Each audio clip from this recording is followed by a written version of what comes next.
এবং আগামী বুধবার আমরা ইতিমধ্যে অন্নপূর্ণা যোজনা যে অন্নপূর্ণা নাম নথিভুক্তকরণ শুরু করেছি তার প্রথম পর্যায়ে আমরা ৩,০০০ টাকা করে টাকা ট্রান্সফার করব আগামী বুধবার দিন। আপনারা কেউ বিচলিত হবেন না। প্রত্যেকের বাড়িতে যারা ফর্ম ফিল আপ করতে পারবেন না তাদের প্রত্যেকের বাড়িতে আমাদের পক্ষ থেকে লোকেরা যাবে, আমাদের লোকেরা গিয়ে আপনাদের ফর্ম ফিল আপ করে আনবে।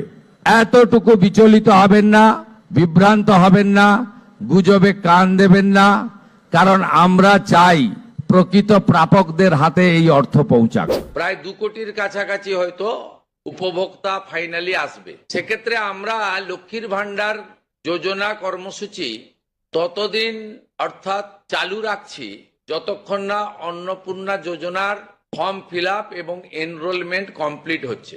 আমরা চেষ্টা করছি আগামী 2 তারিখের মধ্যে যারা এনরোলমেন্ট করতে পারবেন আগামী বুধবার আমাদের ক্যাবিনেটের মিটিং এর পরে আমরা ডিবিটির মাধ্যমে ট্রান্সফার করে দেব। প্রথম কার্যক্ষেত্রে 1 তারিখ থেকেই বেনিফিটেড হবে তারা জুন মাসের, কিন্তু যেহেতু এনরোলমেন্ট করতে হবে সেই জন্য আমরা আরো 2 দিন হাতে নিয়ে 3 তারিখে আমরা আপনাদের জানিয়ে দেব। জানিয়ে দেবো প্রোগ্রাম হবে, যতজন করতে পারবেন। এই কালকে ছুটি আছে, শুক্র থেকে মঙ্গলবারের মধ্যে যতটা এনরোলমেন্ট হবে। তো এটা প্রসেসটা ডেলি চলবে।